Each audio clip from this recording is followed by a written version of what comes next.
This house on Buckboard Boulevard was our 6th project, and we acquired this in May of 2019. Instead of flipping it, we decided to keep it. I'm going to admit to you guys that I'm a super stubborn person, and I had the inkling to renovate this myself without James's help. Or at least so I thought. Keep watching because I have some pro tips for you and also share what I totally regret doing.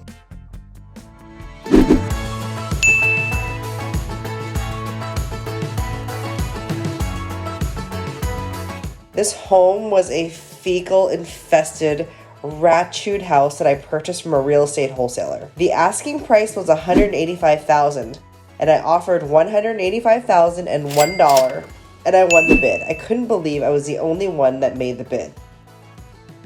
We were able to find this property thanks to New Western. They have a huge inventory of off-market investment properties ready to go whenever we need one. The icing on the cake was that it was close enough to work for me to manage during my lunch hour, and I just knew because of its proximity to Apple that it would help the homes appreciate in no time. Let's talk about the house. Ugh, it smelled bad, like really, really bad. I was actually concerned that animals had died in the walls, but luckily it was just the smell of deferred maintenance, animal poop, and dirt. Gross, gross dirt everywhere. The first order of business was to open the walls. The kitchen was just about completely enclosed, and I love open concept. And just like we always say, if it can be solved with money, it's not a problem. I wanted to bring in lots of light, so I replaced the back door with a glass sliding door. The original windows were in really bad shape, so I had to replace that and also install a brand new roof. As you can imagine, I was already approaching a huge spend, since I also needed to get rid of terrible wall texture, scrape off all the popcorn ceilings, repaint, and then all the other things like new bathrooms, kitchens, appliances, all on top of that. I had to reduce costs somewhere, so I ended up making a huge mistake. I installed cheap 2mm laminate flooring, which is basically like linoleum flooring that looked like wood. While it looked good, I didn't feel like it was good value. I should have spent the extra $1,000 for better quality.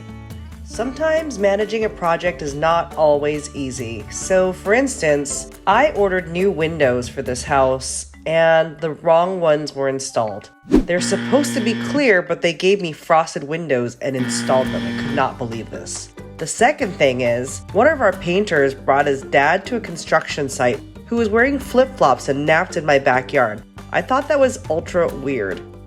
And lastly, the vanities. I had this idea of these hotel looking like vanities, so I had them custom made, but all they turned out to be was a problem. I had to get them fixed twice and I still wasn't happy with them, but I had to let it go.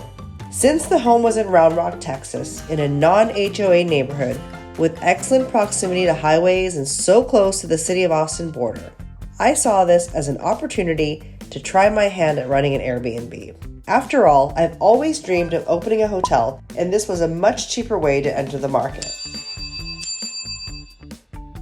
This episode is sponsored by New Western, providing real estate investors with easy access to the largest private source of distressed investment properties in the nation.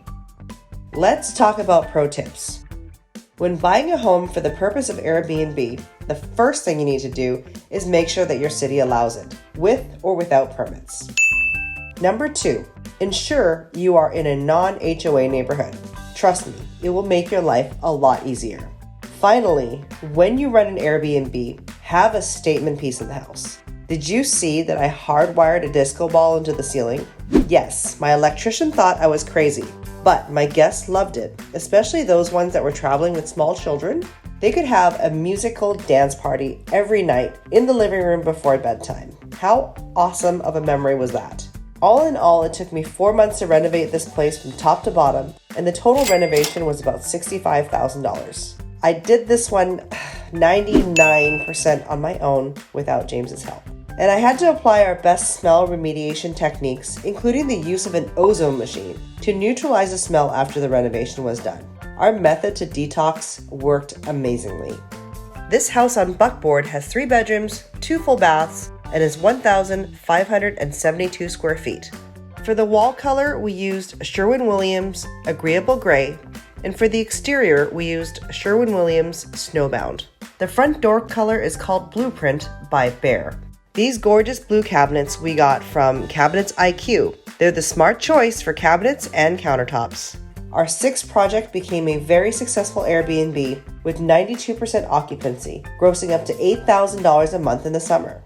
In May of 2021, I decided I wanted to move on to other investments, and the Austin market was hot, so I sold it for $348,000 to an investor in California.